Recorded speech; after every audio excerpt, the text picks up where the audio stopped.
All right. Well, it's 5. Y'all ready? Yes, sir. Okay. We'll go and call today's work session to order. Let the record reflect 2 council members are not present today, Councilman Art Gert and Councilman Mike Turner. They've assured me they will be at next week's meeting, though, so we'll push along. We'll now move into public comment. We do have 2 people that wish to address the council at this time. First up, I'll call Victor Terrasso to the front.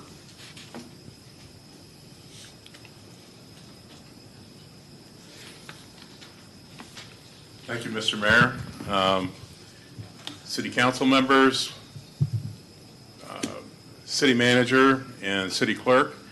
On behalf of the Crossville Cruisers, we'd like to thank you for allowing us to put on our 3rd of 4 cruise-ins downtown this past weekend. The weather held out. It didn't look real good to start out with, and that's happened to us a couple times. Isn't that right, Valerie? Yes. Yeah. But we had about 134 cars, plus or minus a few, show up. There were a lot of nice cars. Councilman Fox came and picked out his favorite car. And I didn't get to take it home, though. You said I get to take it you didn't home. ask him, did you? I did, too. Oh, did you? Okay. You didn't offer him enough money. Yeah, apparently. And your question the last time was to Councilman Turner was, what car did he pick? I believe it was a 34 Plymouth. 34 Plymouth. Yeah. 34 Plymouth. Yeah, very, very nice car. Again, thank you for all that you do. Everybody's had a hand in making it a success, and hopefully everybody here has been out there to pick their car, with the exception of Councilman Mayberry. So now I know you've got some personal things. She has to work. We got to walk. I'd have to have a wheelchair or something. So you are invited, if you can, to come this next time, and the people really, really appreciate having somebody from the city council, from the city, pick their car. I know I've witnessed it a couple times, being out in the public, listening to them talk. It's something a little special that doesn't happen most places. So again, thank you very much. Thank you, sir. Thank you. He's not coming. Okay. Next up, we have Janelle Hernandez.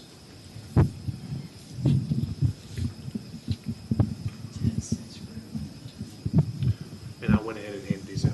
Okay. And then the 2 that aren't here, city manager, make sure that they get that, okay? Uh-huh. So yes, I'd like to thank you for the opportunity to be on the agenda this afternoon. My name is Janelle. My husband and I purchased 82 Foxfire Road back on October 24th, 2024, which was prior to the implementation of the new annexation-related policies.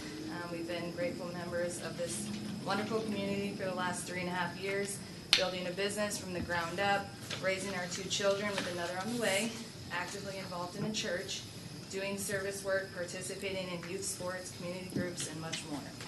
We are here today following a 3-3 tie vote from the Planning Commission regarding our request to connect to outside city sewer. While we deeply respect the Commission and their time, we were disappointed by the outcome of a tied vote, which we felt did not reflect a clear decision. We were hoping for a reconsideration when the full panel was present, but we're told we now need to go in front of City Council. We did do our due diligence throughout this process. We spoke with city staff and were assured that connecting to the existing sewer lines that already run through our property would be permitted. We were told that we would be able to connect with a $2,000 fee to tap in. We would be required to purchase a residential grinder pump through the city or a commercial grinder pump that would be needed to be purchased elsewhere. We moved forward in good faith based off of that information. Our request to be grandfathered in under the requirements that were still in effect when we purchased the property, to be allowed to tie into infrastructure that is already in place on our land. During the same Planning Commission meeting, several other requests were approved, some for properties that would require entirely new sewer systems and significantly more investment from the city. We are respectfully asking for the opportunity to move forward with what we were told was possible from the beginning, which was the ability to be able to connect to the existing sewer lines under the prior policies. Thank you all again for your time in the service of the city of Crossville and considering our request. Thank you. And you're actually first on the agenda, so we'll get right to it. All right, we'll get right into the first item, discussion and action regarding a request for outside city sewer. Again, this isn't relating to Ms. Hernandez that just spoke for 82 Foxfire Road.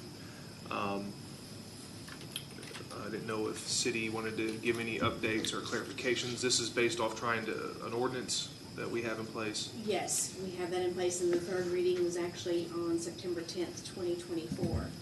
I did bring, sorry about that, Bailey. I did bring annexation benefits with me so that, and I can hand a copy to the Hernandezes to let them see the value of being in the city. Just the water rates alone is about a couple $100, and then you have residential trash pickup, fire protection, you get to vote in the city elections, you have public works, you have discounted plots at the city cemetery. So there are a lot of benefits to being annexed into the city.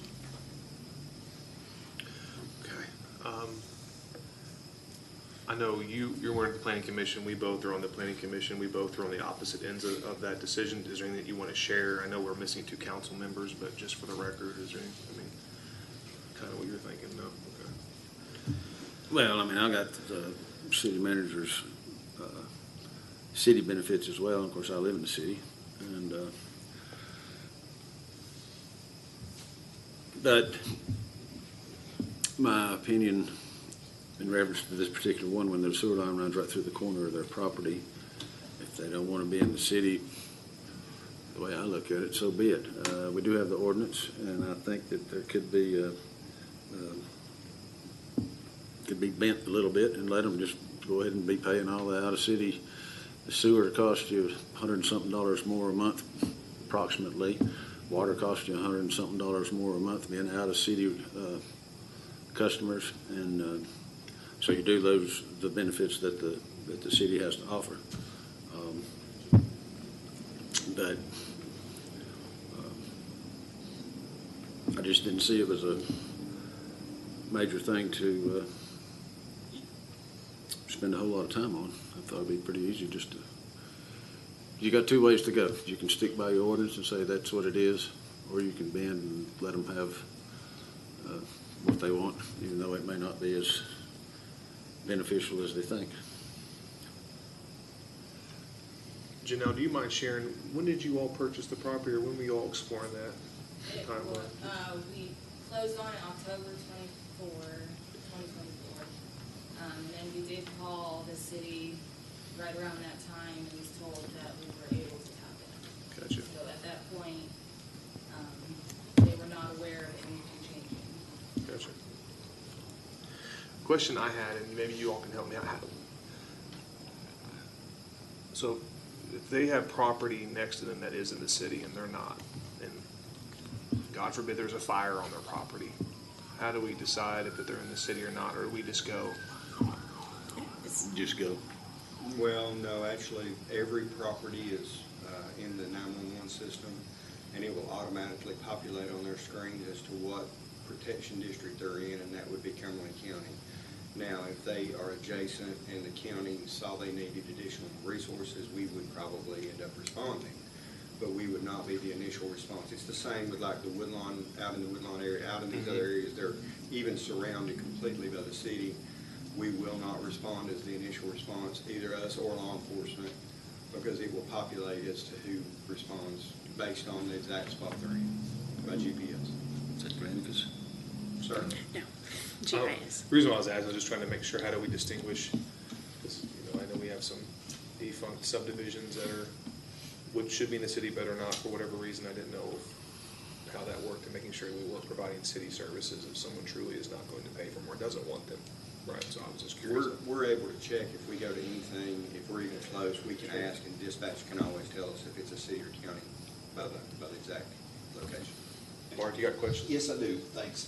Just so I understand, you're wanting to tap into out-of-city sewer, but you're not wanting to be annexed into the city. Is that correct? Just to make sure I understand. Yes, correct. So the lines are already running through the land, and they're right there on our land.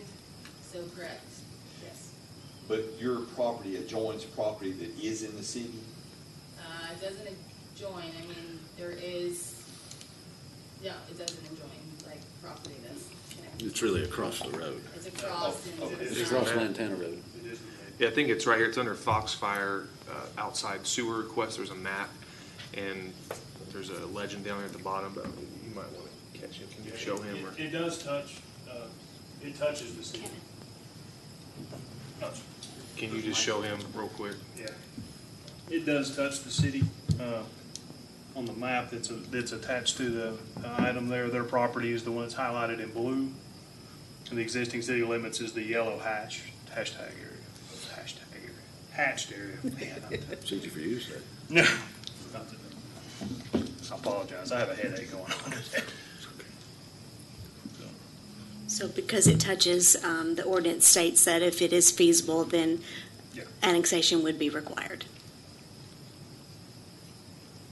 The two other ones that were brought up in the planning commission did not qualify for annexation, or would require, 4,000 feet, which was unreasonable.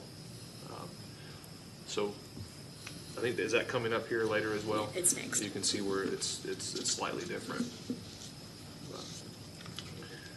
You just so you know, and I know, Mark, you're new on here, but we did this because of making sure that we didn't overload our city sewer capacity for outside city sewer.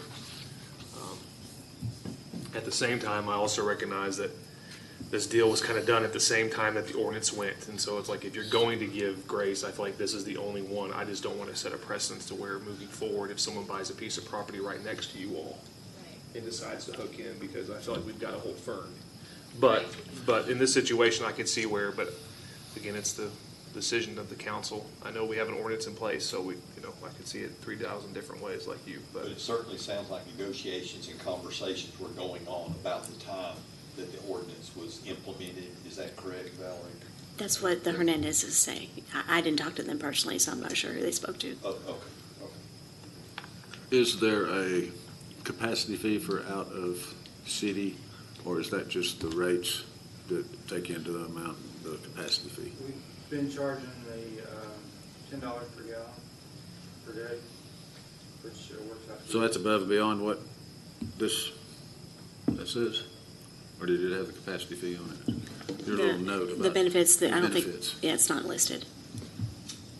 So there'd be more of an expense than just the difference in the inside city and outside city rates? Yes, we've been charging $10 a gallon, assuming that they use 100 gallons a day, which is $1,000 per resident. One time? fee. One fee. Okay.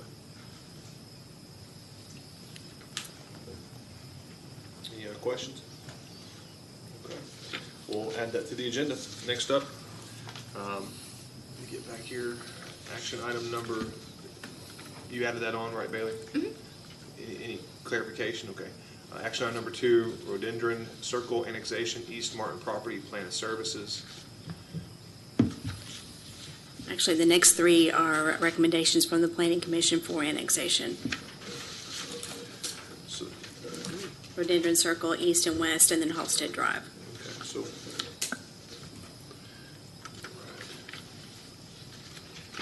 You can see this is where that subdivision is slowly being asked by those that live there for annexation.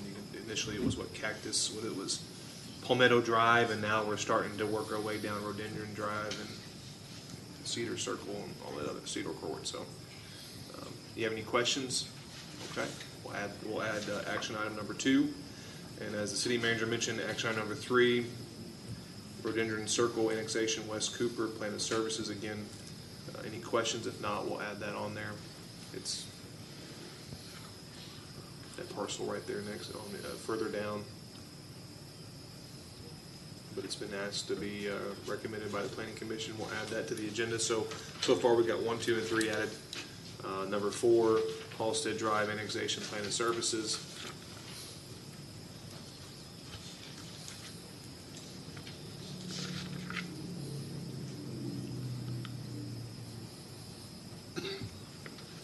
So this is Halsted's opposite of Foxfire Road, and this is being required or being requested because of a failed septic system? Yes, and they are providing financial guarantee. Okay. Planning Commission recommends this. Any questions from council? Okay. We'll add that to the agenda as well. Now moving into action item number 5, ordinance amending 3-202, imposition of fines, penalties, and cost. This is coming from the police department. I don't know if you want to. Yes, in this last session, the General Assembly increased the municipal training education fee from $1 to $2. and that's collected through the Department of Revenue and then sent back to the city to distribute for education. So we're just updating our policy and ordinance to reflect that. Okay. Y'all good with that? We'll add that to the Yep. agenda. Number 6, ordinance amending Title 5, Chapter 7, hotel motel occupancy tax. And this is updating our ordinance to reflect our new hotel occupancy fee. That instead of stating an amount, we're going back and referencing the charter, so we don't have to update this every time that our hotel occupancy tax is updated. And then we're also defining hotel, so that if there were a campground or an establishment similar to that, we could collect hotel occupancy tax from them as well. Because right now it's not clearly defined.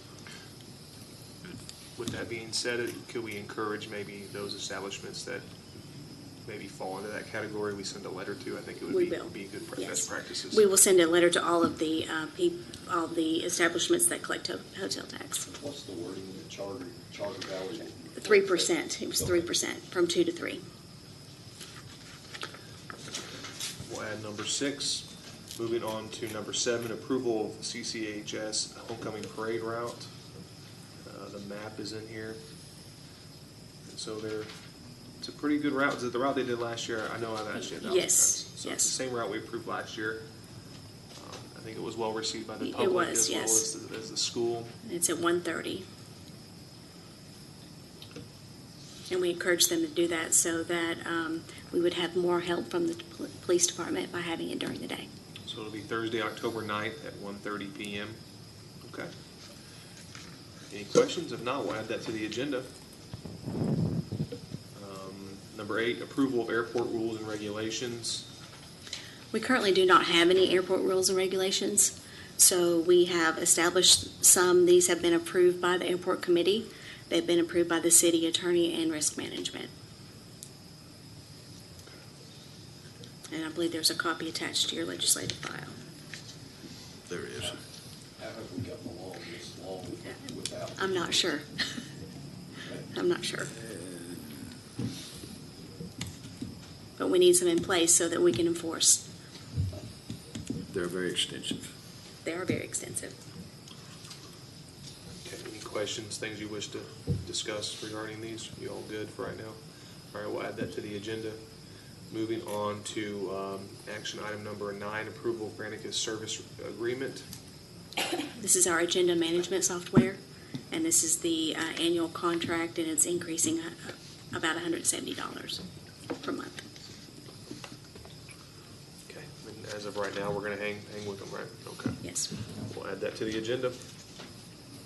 Number 10, approval to award bid for data center generator. Yes, we put bids out for a generator for the data center for the IT department, and Stubbs was the low bid at $38,874,000 or $100. Okay, Lee's good with it? Yes. Did Edison have the same set of stats that they were bidding on as Stubbs? They should have, yes. Okay. Yeah. All right, we'll add that. And then 11 through 13, I'm going to let the city engineer have a conversation. 11 and 12, we received bids last week, 11 being the Miller Avenue Water Booster Station. And the engineers recommend a low bid of W&O at $2,304,980. And item 12, Miller Avenue Water Line Extension. The engineers have recommended the second low bid and give very good reason not to award to the low bid. And the second bid price is $3,988,600. The wrong number was put in the legislation file. Okay. What was the first one, Tim, for the Miller Avenue booster? It was W&O at $2,304,980. And both of these are being funded by ARPA, and they are, What's in the hand? yes, it is different, yes. That was a correction that we needed to make. And these are both under budget, I do believe. Yes, both are under budget, and they have it's a 95.5 grant for these two projects.